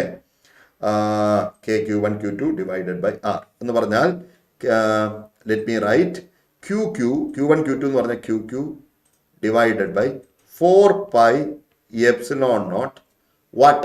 R എന്ന് പറയുന്നത് എവിടുന്നാണ്? ഇവിടുന്ന് ഇവിടെ, this distance. What is that? R plus Y. That is the potential energy. Gravitational potential energy അല്ല, electrostatic potential energy. അപ്പോൾ ഒന്നുകൂടെ ഞാൻ പറയാം. It has kinetic energy that I wrote. It has no gravitational potential energy because I have taken this level as ground level, reference level, therefore 0. Then there is a electrostatic potential energy which is equal to Q1 Q2 divided by 4 pi epsilon naught R. R എന്ന് പറഞ്ഞാൽ R plus Y വരും ഇവിടെ. That must be equal to, അതെന്തിന് equal ആയിരിക്കണം? ഈ പോയിന്റിൽ initially ഉള്ള പോയിന്റിലെ എനർജി. ഇനീഷ്യലി അതിന് കൈനറ്റിക് എനർജി ഉണ്ടായിരുന്നോ? ഇല്ല, അതുകൊണ്ട് 0. ഗ്രാവിറ്റേഷൻ പൊട്ടൻഷ്യൽ എനർജി ഉണ്ടോ? ഇതാണ് എൻ്റെ reference line. See here, this is my reference line. നോക്കൂ, it is at a height y. This height is y given in your question, y. Therefore it has mgh എന്നുള്ള mgy. That much gravitational potential energy it has. Then what does it have? Look. Then it has electrostatic potential energy. How much it is? Q1 Q2 എന്ന് പറഞ്ഞാൽ QQ divided by 4 pi epsilon naught distance from the center of the sphere r. ഇനി ഇതിനെ ഞാനൊന്ന് just rearrange ചെയ്ത് എഴുതുകയാണ്. Let me write half M V square is equal to what can I write? Q divided by 4 pi epsilon naught. 4 pi epsilon naught. Then what is there? 1 by r minus, ഈ time അപ്പുറത്തേക്ക് പോയി, 1 divided by r plus y. Then there is mgy. അത് LCM എടുത്തിട്ട് ചെയ്യുമ്പോൾ നമുക്ക് എത്ര കിട്ടും കുട്ടികളെ? നമുക്ക് half M V square is equal to QY divided by 4 pi epsilon naught R into R plus Y plus mgy. See, just LCM എടുത്തിട്ട് ഞാൻ ഒന്ന് ചെയ്തേ ഉള്ളൂ. ഇനി എന്താ ചെയ്യേണ്ടതെന്ന് അറിയാമോ? ഇവിടെ വി സ്ക്വയർ മാത്രം വെക്കുക എന്ന് പറഞ്ഞാൽ ഈ എൻ്റെ ടേമിനെ 2 കൊണ്ട് മൾട്ടിപ്ലൈ ചെയ്യുക, എന്നിട്ട് is it correct? Yes. 2y can be written out. Up v square is equal to what you can get? 2y y ഞാൻ common out ചെയ്തു. Then what is there? Q divided by 4 pi epsilon naught r into r plus y. പിന്നെ M കൊണ്ട് divide ചെയ്തല്ലോ നമ്മൾ, M താഴേക്ക് പോയല്ലോ, plus G. That is what you are going to get. Okay, എവിടെയെങ്കിലും calculation ഞാൻ തെറ്റിച്ചോന്ന് നോക്കി.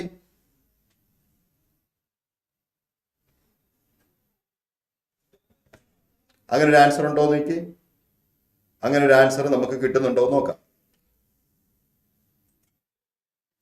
4 pi epsilon naught plus 2y QQR 2y QQ divided by 4 pi epsilon naught R. Yes, D ആണ് answer. D. Right option is D.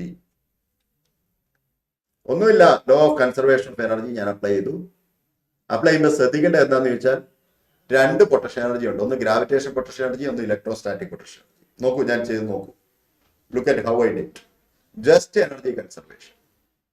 Because the work being done on the particle are only by conservative force, therefore mechanical energy must be conserved. Doubt unde choicholu. I am happy to explain it again.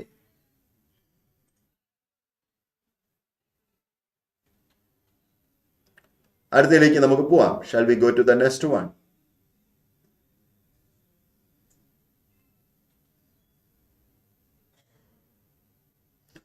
അടുത്തത് നമ്മൾ കപ്പാസിറ്ററുമായിട്ട് ബന്ധപ്പെട്ട ഏതാനും problem കൂടെ ചെയ്യാൻ പോവുകയാണ്.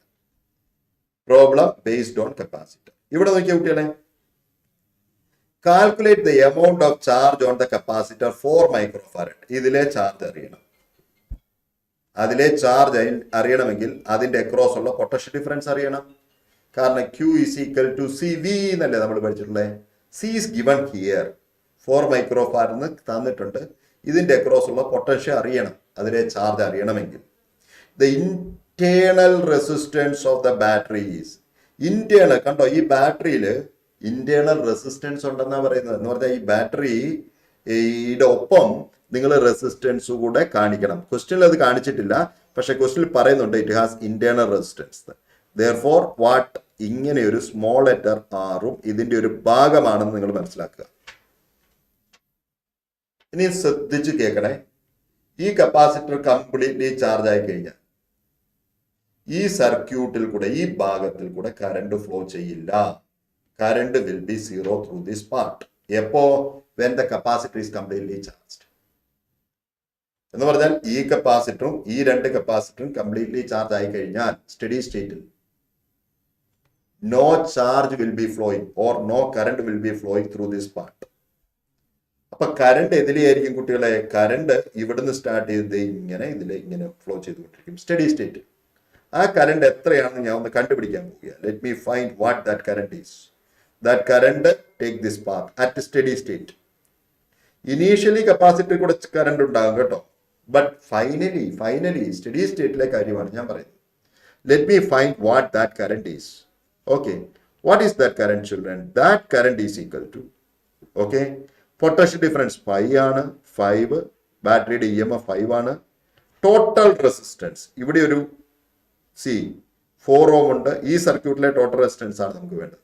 Internal resistance R എത്രയാണെന്ന് ഇവിടെ പറയുന്നുണ്ട്, 1 ohm ആണെന്ന് പറയുന്നുണ്ട്. അപ്പോൾ 4 + 5 which is equal to 1 ampere current. 1 ampere current ആണ് ദേ ഈ സർക്യൂട്ടിന്റെ ഈ ഭാഗത്തൂടെ ഇങ്ങനെ ഫ്ലോ ചെയ്തുകൊണ്ടേയിരിക്കുന്നത്. അപ്പം ഇതിന്റെ അക്രോസ് എന്ന് പറഞ്ഞാൽ ഈ കോമ്പിനേഷൻ അക്രോസ് എത്രയാണ് പൊട്ടൻഷ്യൽ നോക്കാം. ഈ ബാറ്ററിയുടെ അക്രോസ് ടെർമിനൽ വോൾട്ടേജ് എത്രയുണ്ടോ, ടെർമിനൽ വോൾട്ടേജ് V എത്രയുണ്ടോ, അതായിരിക്കും ഈ കോമ്പിനേഷന്റെ അക്രോസ് ഉള്ളത്. അപ്പൊ ആ ടെർമിനൽ വോൾട്ടേജ് കണ്ടുപിടിക്കാൻ നിങ്ങൾക്ക് അറിയാലോ. How will you find terminal voltage? V is equal to E minus IR നമ്മൾ പഠിച്ചിട്ടുണ്ട്. E minus IR during discharging the terminal voltage or the voltage across the positive and negative electrode of the battery is not E, it is E minus IR. How much is that? V is equal to E എത്രയാ 5, I എത്രയാ 1, R 1, അപ്പൊ 5 minus 1 എന്ന് വന്നു. 4 volt ആണ് ഈ combination across ഉള്ള voltage. അത് ഇവിടെയും ഈക്വൽ ആയിട്ട് ഡിവൈഡ് ചെയ്യപ്പെടും. കാരണം എന്താണെന്ന് ചോദിച്ചാൽ ഈ ബാറ്ററി എങ്ങനെയാണ് കുട്ടികളെ, ഈ രണ്ട് ബാറ്ററി അല്ല, ഈ രണ്ട് കപ്പാസിറ്റർ പാരലല്ലേ. അപ്പൊ ഇതിന്റെ മൊത്തത്തിൽ എത്രയാണ് 4, ഇതും 4. ഇപ്പൊ ഞാൻ ഈ ഭാഗം മാത്രം ഒന്ന് മാറ്റി വരയ്ക്കാം കേട്ടോ. ആ ഭാഗം മാത്രം ഞാൻ മാറ്റി വരയ്ക്കുകയാണെങ്കിൽ it is just like that. ഒരു 4, പിന്നെ ഒരു 6 ohm റെസിസ്റ്റർ, പിന്നെ ആ രണ്ടെണ്ണം കൂട്ടിയ 4. ഇത് 4 മൈക്രോഫാരഡ്, 4 മൈക്രോഫാരഡ്, ഇതും 4 മൈക്രോഫാരഡ്. ഇതിന്റെ എക്രോസ് ഉള്ള പൊട്ടൻഷ്യൽ എത്രയാണെന്ന് പറഞ്ഞേ 4 volt. 4 volt terminal voltage 4 volt ആണെന്ന് നമ്മൾ വിളിച്ചു. ഇതിൽ ഈ ബ്രാഞ്ചിൽ കൂടെ എന്തില്ല, കറണ്ട് ഇല്ല. അപ്പൊ ഈ 4 വോൾട്ട് ഇതിനെക്രോസും ഡ്രോപ്പ് ആകും. മനസ്സിലായോ? ഈ റെസിസ്റ്ററിന്റെ അക്രോസ് പൊട്ടൻഷ്യൽ ഡ്രോപ്പ് ഉണ്ടാവില്ല, കാരണം നോ കറണ്ട് ഈസ് ഫ്ലോയിങ്. ഈ റെസിസ്റ്ററിലൂടെ കറണ്ട് ഫ്ലോ ചെയ്യാത്തതുകൊണ്ട് there is no potential drop. ആ റെസിസ്റ്ററിന്റെ രണ്ട് എൻഡിൽ ഒരേ പൊട്ടൻഷ്യൽ ആയിരിക്കും. അപ്പൊ ഈ 4 വോൾട്ടേജ് ഡ്രോപ്പ് എവിടെയാകുന്നത്? ഈ കപ്പാസിറ്റർ അക്രോസും ഈ കപ്പാസിറ്റർ അക്രോസുമായിട്ട് ഡ്രോപ്പ് ആവും. അപ്പൊ ഈ കപ്പാസിറ്റർ അക്രോസ് എത്ര ഉണ്ടാവും? 2 വോൾട്ട് ഈക്വൽ ആയിട്ട് ഡ്രോപ്പ് ആവും, 2 വോൾട്ട്. അപ്പൊ നമുക്ക് ചാർജ് കണ്ടുപിടിച്ചൂടെ? ചാർജ് ഈസ് ഈക്വൽ ടു എന്താ നമ്മൾ പഠിച്ചിട്ടുള്ളത്? Q is equal to CV. അതിന് V ഡാഷ് എടുക്കാം നമുക്ക്. V dash is 2 volt. അപ്പൊ C എത്രയാ? 4 into 2 is equal to 8 micro coulomb charge. 8 micro coulomb. അങ്ങനെയുണ്ടോ? Here it is. 8 micro coulomb charge is flowing. Charge is stored there. ഇതൊരു interesting ആയിട്ടുള്ള question ആണ്. ശ്രദ്ധിക്കൂ, എല്ലാവരും തെറ്റിക്കുന്ന ഒരു ക്വസ്റ്റ്യൻ ആണ്. കാരണം എല്ലാവരും വിചാരിക്കുന്നത് എന്തായിരിക്കും? ഈ 4 വോൾട്ട് ആയിരിക്കും ഈ രണ്ടെണ്ണത്തിന്റെ അക്രോസ് ഡ്രോപ്പ് ആവുന്നതെന്ന്. തെറ്റാണ്. 4 വോൾട്ട് അല്ല, 5 വോൾട്ട് ആണെന്ന് പറയുന്നത് തെറ്റാണ്. 2.5 2.5 അല്ല. ഇവിടെയും 2 ആയിരിക്കും ഡ്രോപ്പ് ആവുക. ഓക്കെ, ഇനിയും അടുത്ത ക്വസ്റ്റ്യനിലേക്ക് കിടക്കാം. ഇതെല്ലാവർക്കും മനസ്സിലായോ? Did all of you understand this? മനസ്സിലാവുന്ന കുട്ടികളെ എല്ലാവർക്കും മനസ്സിലായോ?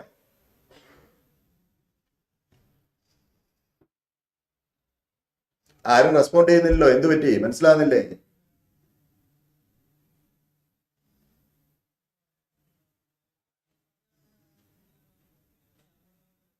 അടുത്ത ക്വസ്റ്റ്യനിലേക്ക് ഞാൻ പോവുകയാണ്. 8th ക്വസ്റ്റ്യൻ നോക്കൂ.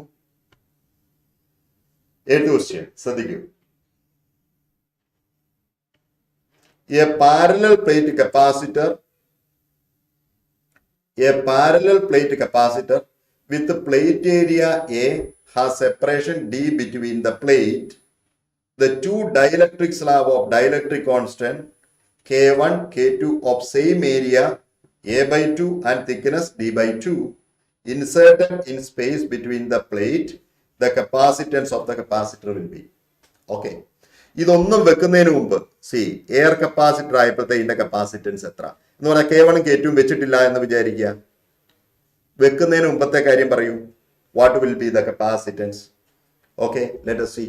അപ്പൊ കപ്പാസിറ്റൻസ് സിമ്പിൾ ആയിട്ട് നിങ്ങൾക്ക് പറയാൻ പറ്റും. C0 is equal to epsilon not A by D ആയിരുന്നു. ഇത് വെക്കുന്നതിന് മുമ്പ് ട്രൈ ടു അണ്ടർസ്റ്റാൻഡ്. ഇവയൊന്നും വെക്കുന്നതിന് മുമ്പത്തെ കാര്യം ഞാൻ പറയുന്നത്. ഇനി ഇത് വെച്ച് കഴിയുമ്പോൾ നമുക്ക് 3 കപ്പാസിറ്റർ കിട്ടി. ഏതാ? ഈ ഭാഗത്തിനെ ഒരു കപ്പാസിറ്റർ ആയിട്ട് കരുതാം, സി. ഇതിനെ വേറൊരു കപ്പാസിറ്റർ ആയിട്ട് കരുതാം. ഈ ഭാഗത്തിനെ, ഈ വേക്കന്റ് ആയിട്ടുള്ള പ്ലേസിനെ വേറൊരു കപ്പാസിറ്റർ ആയിട്ട് കരുതാം. എന്ന് പറഞ്ഞാൽ there are 2 capacitors like this. ഇതൊരു കപ്പാസിറ്റർ, ഓക്കെ. ഇത് വേറൊരു കപ്പാസിറ്റർ, ഓക്കെ. അതിനോട് ഇതാ ഇങ്ങനെ ഒരു കപ്പാസിറ്റർ, ഇങ്ങനെ ഉള്ള കോമ്പിനേഷൻ ആയിട്ട്. ഇതിന്റെ കപ്പാസിറ്റൻസ് C1 ആയിക്കോട്ടെ കുട്ടികളെ, ഇതിന്റെ C2 ആയിക്കോട്ടെ, ഈ കാലി പ്ലേസിന്റെ C3 ആയിക്കോട്ടെ. ഇത് C1, C2, C3. C1 ഉം C2 സീരീസിലാന്ന് മനസ്സിലായല്ലോ. These two are in series. Just like that, see here. ആ കോമ്പിനേഷനോട് ഈ C3 പാരലൽ. അപ്പൊ എനിക്ക് C1 ഉം C2 ഉം C3 എഴുതാൻ പറ്റുമെങ്കിൽ എനിക്ക് ടോട്ടൽ കപ്പാസിറ്റൻസ് കണ്ടുപിടിക്കാൻ പറ്റും. C1 എങ്ങനെ എഴുതും? C1 എന്ന് പറയുന്നത് ശ്രദ്ധിച്ചു നോക്കൂ. C1 എന്ന് പറഞ്ഞാൽ ഇതിന്റെ കപ്പാസിറ്റൻസ്. ഈ K1 വെക്കുന്നതിന് മുമ്പ് ഇത്ര ഏരിയയുടെ കപ്പാസിറ്റൻസ് എത്രയായിരുന്നു? Epsilon not A by 2 D by 2. കാരണം എയും ഡിയും ഹാഫും ഹാഫ് പോയി എന്ന് പറഞ്ഞാൽ C0/2. C0 തന്നെയായിരുന്നു. എ പകുതിയായി, ഡിയും പകുതിയായി കുട്ടികളെ. അതുകൊണ്ട് ഇതിന്റെ ഇത്രയും ഭാഗത്തെ കപ്പാസിറ്റൻസ് എടുത്താലും അത് എത്രയായിരിക്കും? C0 തന്നെയായിരിക്കും. പക്ഷെ K1 വെച്ചത് കൊണ്ട് നമുക്ക് C1 is equal to K1 C0 എന്ന് എഴുതാം. K1 വെച്ചില്ലായിരുന്നെങ്കിൽ C0 അത്രയും ഭാഗത്തെ, അത്രയും ഏരിയയിലെ കപ്പാസിറ്റൻസ്. K1 ഡയലക്ട്രിക് വെച്ചുകൊണ്ട് K1 ടൈം C0. C2 അങ്ങനെ തന്നെയല്ലേ? വെച്ചില്ലായിരുന്നുവെങ്കിൽ epsilon not A by 2 D by 2. ഈ 2 പോയി epsilon not A by 2 A by D എന്ന് വരും. എന്ന് പറഞ്ഞാൽ C0 തന്നെയാവും. പക്ഷെ K2 വെച്ചത് കൊണ്ട് അവിടുത്തെ കപ്പാസിറ്റൻസ് എത്രയായി കുട്ടികളെ? K2 C0 ആയി. ഇനി C3 എത്രയാണ്? C3 എന്ന് പറയുന്നത് ഡി അതുപോലെ തന്നെയുണ്ട്. ഡിക്ക് മാറ്റം വന്നിട്ടില്ല. പക്ഷെ എ ബൈ 2 ആയി. അപ്പൊ അത്രയും ഭാഗത്തെ കപ്പാസിറ്റൻസ് C0/2 ആയിരിക്കും. C0/2. അപ്പൊ ഓരോന്നും ഞാൻ C1 എന്ന് പറയുന്നത് K1 C0. C0 is the original capacitance before anything is placed. ആ ഒറിജിനൽ കപ്പാസിറ്ററിന്റെ കപ്പാസിറ്റൻസ് ആണ് C0. ഇനി ശ്രദ്ധിക്കൂ, എനിക്കിവിടെ എങ്ങനെ എഴുതാൻ പറ്റും? C effective is equal to C3 യോട് മറ്റേ രണ്ടെണ്ണം സീരീസിലായിട്ട് C1 C2 divided by C1 plus C2. ശരിയല്ലേ? കാരണം C1 C2 സീരീസിലാണ്. 1/C effective is equal to 1/C1 plus 1/C2. അപ്പൊ C1 C2 divide by C1 plus C2. C3 അതിനോട് പാരലായിട്ട് C3 കൂടെ ഞാൻ ആഡ് ചെയ്തു. അപ്പൊ C effective എന്ന് പറയുന്നത് C0/2 അതാണ് C3 plus K1 C0 into K2 C0 divided by K1 plus K2 C0 എന്ന് എഴുതിക്കൂടെ? C0 കോമൺ ഔട്ട് ചെയ്ത് അങ്ങനെയാവുമ്പോൾ നമുക്ക് C effective നമുക്ക് വേണമെങ്കിൽ C0 പുറത്തേക്ക് ഇടാം. C0 can be taken out. What you will get? 1/2 K1 K2 plus K1 K2 divided by K1 plus K2 എന്ന് എഴുതാം. ഇനി C0 എന്താ? Epsilon not A by D ആണ്. അപ്പൊ C0 മായ്ച്ചു കളഞ്ഞിട്ട് C0 ഞാൻ ഒഴിവാക്കിയിട്ട് എനിക്ക് അതിന് പകരം epsilon not A by D എന്ന് എഴുതാം. അങ്ങനെ ഒരു ആൻസർ ഉണ്ടോ എന്ന് ചെക്ക് ചെയ്യണം. എന്താ? Half plus K1 K2 divide by K1 plus K2 into epsilon not A by D ഉണ്ടോ എന്ന് ചെക്ക് ചെയ്യാം. ഇതെല്ലാവർക്കും മനസ്സിലായല്ലോ ഇല്ലേ? ഇതിന്റെ ലോജിക് എല്ലാവർക്കും മനസ്സിലായോ? Did all of you understand the logic? മനസ്സിലായോ കുട്ടികളെ? പറയൂ. Epsilon not A by D half K1 K2 divide by K1 plus K2. Epsilon not A by D K1 K2 divide by K1 plus K2. It is there. A ആണ് right answer കേട്ടോ. അതിന്റെ logic എല്ലാവർക്കും മനസ്സിലായെന്ന് വിചാരിക്കുന്നു. മനസ്സിലായില്ലയോ ഇതിന്റെ logic? ഞാൻ എങ്ങനെയാണ് ഇത് ചെയ്തതെന്ന് നിങ്ങൾക്ക് മനസ്സിലായില്ലേ?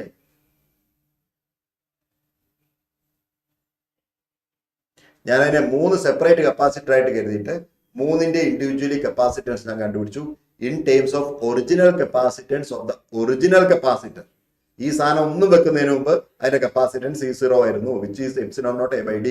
എന്നിട്ട് ആ 3 എണ്ണത്തിന്റെയും കപ്പാസിറ്റൻസ് ആ ടേമിൽ എഴുതിയിട്ട് ഞാൻ ഇക്വേറ്റ് ചെയ്തു. ഓക്കെ, ഇനി അടുത്ത ക്വസ്റ്റ്യനിലേക്ക് നമുക്ക് പോവാം. നോക്കൂ, നയൻത് ക്വസ്റ്റ്യൻ ശ്രദ്ധിക്കൂ. 2 capacitors each having capacitance 40 microfarad are connected in series. എന്ന് പറഞ്ഞാൽ 2 കപ്പാസിറ്റർ ഉണ്ട് നിങ്ങളുടെ കയ്യിൽ. ഇങ്ങനെ 2 കപ്പാസിറ്റർ ഉണ്ട്, രണ്ടും 40 ആണ്. ഒരെണ്ണം C ആണെന്ന് വിചാരിക്കുക, രണ്ടാമത്തെ C ആണ്. C എന്ന് പറയുന്നത് 40 ആണ്. I am taking 40 as C. The space between one of the capacitor is filled with the dielectric constant of dielectric constant K. ഒരെണ്ണത്തിൽ നമ്മൾ എന്ത് ചെയ്തു, ഒരു ഡയലക്ട്രിക് ഫില്ല് ചെയ്തു, ഡയലക്ട്രിക് കോൺസ്റ്റന്റ് K. അപ്പൊ അതിന്റെ കപ്പാസിറ്റൻസ് K ടൈംസ് C ആയി. Direct constant such that equivalent capacitance of the system is 24 microfarad. ഈ രണ്ടെണ്ണത്തിന്റെയും കൂടെ ഉള്ള കപ്പാസിറ്റൻസ് 24 എന്ന് തന്നിട്ടുണ്ട്. എങ്കിൽ വാല്യൂ ഓഫ് K എത്ര? 2022 ചോദിച്ച ക്വസ്റ്റ്യൻ ആണ്. അത് വളരെ സിമ്പിൾ ആണ്. K effective is equal to, രണ്ട് സീരീസിലല്ലേ, അപ്പൊ K effective is equal to K effective is equal to K1 K2 എന്ന് പറഞ്ഞാൽ KC, K2 എന്ന് പറഞ്ഞാൽ C divided by KC plus C. അപ്പൊ K ഇഫക്റ്റീവ് 24 എന്ന് തന്നിട്ടുണ്ട്. 24 equal to K into C എത്രയാണ് കുട്ടികളെ? C is nothing but 40. K into 40 divided by K plus 1 എന്ന് വന്നു. K plus 1. ഇനി നമുക്ക് ക്രോസ് മൾട്ടിപ്ലൈ ചെയ്യാം. 24K plus 24 equal to 40K. അപ്പൊ ഇതിൽ നിന്ന് പോവാണ് 16K ഈസ് ഈക്വൽ ടു 24. ഇതിൽ നിന്ന് K is equal to 24 by 16, that is 1.5. 1.5 എന്ന് വന്നു. 1.5. Here it is. Direct question ആണത്, കൂടുതൽ ചിന്തിക്കാനൊന്നുമില്ല. It is just a direct question.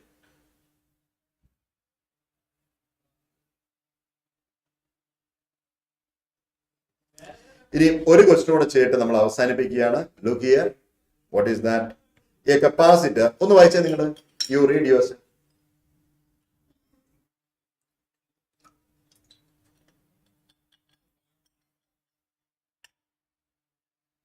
Read. A capacitor C1 of capacitance 5 microfarad is charged to a potential 30 using a battery. ഒരെണ്ണം മാത്രം charge ചെയ്തു, ഇത് മാത്രം ചാർജ് ചെയ്തു initially. Battery is then removed and the charge capacitor is connected to an uncharged capacitor C2. ഇത് uncharged ആയിരുന്നു, no charge. ഇത് charge ചെയ്തിട്ടില്ലായിരുന്നു, ഇത് മാത്രം ചാർജ് ചെയ്തിട്ട് പിന്നെ എന്ത് ചെയ്തു, രണ്ടും തമ്മിൽ കണക്ട് ചെയ്തു. ബാറ്ററി റിമൂവ് ചെയ്തു, വേറൊരു അൺചാർജ് കപ്പാസിറ്ററുമായിട്ട് കണക്ട് ചെയ്തു. When the switch is closed എന്ന് പറഞ്ഞാൽ ഇങ്ങനെ അവർ ചാർജ് ഷെയർ ചെയ്യുകയാണ്. When the switch is close charge flows between the capacitors. Charge flow ചെയ്യും, കാരണം ഇത് ഹയർ പൊട്ടൻഷ്യലാണ്, ഇത് ലോവർ പൊട്ടൻഷ്യലാണ്. ഇപ്പൊ ഹയർ പൊട്ടൻഷ്യൽ ലോവർ പൊട്ടൻഷ്യലിലേക്ക് ചാർജ് ഫ്ലോ ചെയ്യും. ആറ്റിക്യുലിബ്രിയം എന്ന് പറഞ്ഞാൽ ഷെയറിംഗ് എല്ലാം കഴിഞ്ഞതിന് ശേഷം charge of the capacitor C2, ഇതിലെ ചാർജ് എത്രയായിരിക്കും കുട്ടികളെ? ഇവ രണ്ടും ഈ സ്വിച്ച് നമ്മൾ ക്ലോസ് ചെയ്ത് കഴിഞ്ഞാൽ ഇത് രണ്ടും ഒരേ പൊട്ടൻഷ്യലിലേക്ക് വരും. Common potential V0. ഇത് V0 ആണെങ്കിൽ ഇതിന്റെ അക്രോസും പൊട്ടൻഷ്യൽ V0 ആണ്. ആ കോമൺ പൊട്ടൻഷ്യൽ കണ്ടുപിടിക്കാനുള്ള ഇക്വേഷൻ നിങ്ങൾക്ക് അറിയാം. During sharing common potential V0 is equal to, നിങ്ങൾക്ക് എല്ലാവർക്കും അറിയാവുന്നതാണ്, C1 V1 plus C2 V2 divided by C1 plus C2. ഇത് എനർജി കൺസർവേഷനിൽ നിന്ന്, എനർജി അല്ല ചാർജ് കൺസർവേഷനിൽ നിന്ന് നമ്മൾ എഴുതുന്ന ഇക്വേഷൻ ആണ്. C1 V1 എന്ന് പറഞ്ഞാൽ എന്താ? ഇനീഷ്യലി ഇതിലുള്ള ചാർജ്. C2 V2 എന്ന് പറഞ്ഞാൽ ഇനീഷ്യലി ഇതിലുള്ള charge. C1 plus C2 into V0 എന്ന് പറഞ്ഞാൽ ഫൈനലി രണ്ടിലൂടെ ഉള്ള ചാർജ്. എന്ന് പറഞ്ഞാൽ initial charge is equal to final charge എന്ന കോൺസെപ്റ്റ് നമ്മൾ അപ്ലൈ ചെയ്യുമ്പോൾ നമുക്ക് ഇക്വേഷൻ കിട്ടും. ഇവിടെ V2 എന്താണ് കുട്ടികളെ? 0 ആണ്, കാരണം ഇത് ചാർജ് ചെയ്തിട്ടില്ലായിരുന്നു. എന്ന് പറഞ്ഞാൽ ഈ ടൈം 0 ആണ്. ഈ V0 നമുക്ക് കണ്ടുപിടിക്കാം. V0 is equal to C1 എത്രയാ? C1 5 ആണ്, 5 മൈക്രോഫാരഡ്. V1 എത്രയാണ്? 30 ആണ്. C1 plus C2 എത്രയാ? C1 5, C2 10. അപ്പൊ C1 plus C2 15. That turns out to be 10 volt എന്ന് കിട്ടി. 10 volt. Common potential 10 volt. എന്ന് പറഞ്ഞാൽ ഇതിന്റെ അക്രോസും potential 10 volt. 10 volt. 10 volt potential. 10 volt. ഇനി എന്താ നമുക്ക് ചെയ്യേണ്ടത്? ഇതിലെ ചാർജ് കണ്ടുപിടിക്കണം. ഓക്കെ, അതിലെ ചാർജ് എങ്ങനെ കണ്ടുപിടിക്കും? Q2 charge on second capacitor is C2 V0. V0 ആണ് അതിന്റെ അക്രോസ് ഉള്ള potential. C2 is the capacitance of that capacitor. ഇപ്പൊ Q2 is equal to C2 എത്രയാണ് കുട്ടികളെ? 10 മൈക്രോ ഫാരഡ് ആണ്. V0 എത്രയാണ്? 10 ആണ്. ഓക്കെ, അങ്ങനെ 100 മൈക്രോ കൂളം എന്ന് കിട്ടി. Microcoulomb. അപ്പൊ എത്ര മൈക്രോ കൂളം ഉണ്ടെന്ന് ചോദിച്ചാൽ you have to write 100 here. 100 microcoulomb charge is deposited in the second capacitor. Okay children, that's all about this live. നിങ്ങൾ ഈ ചാർജിന്റെ ബാക്കിയുള്ള ക്വസ്റ്റ്യൻസ് എല്ലാം നിങ്ങൾക്ക് ആപ്പിൽ അവൈലബിൾ ആണ്. ടെലഗ്രാം ഗ്രൂപ്പ് ഉണ്ട്. നിങ്ങൾക്ക് അറിയാവുന്ന കാര്യങ്ങളാണ്. നിങ്ങൾക്ക് വർക്കൗട്ട് ഷീറ്റ് നമ്മൾ തരുന്നുണ്ട്. ഇതെല്ലാം ചെയ്ത് പെർഫെക്റ്റ് ആകുക. JEE എക്സാം അടുത്ത് വരികയാണ്. എല്ലാവർക്കും നല്ല വിജയാശംസകൾ. Thank you.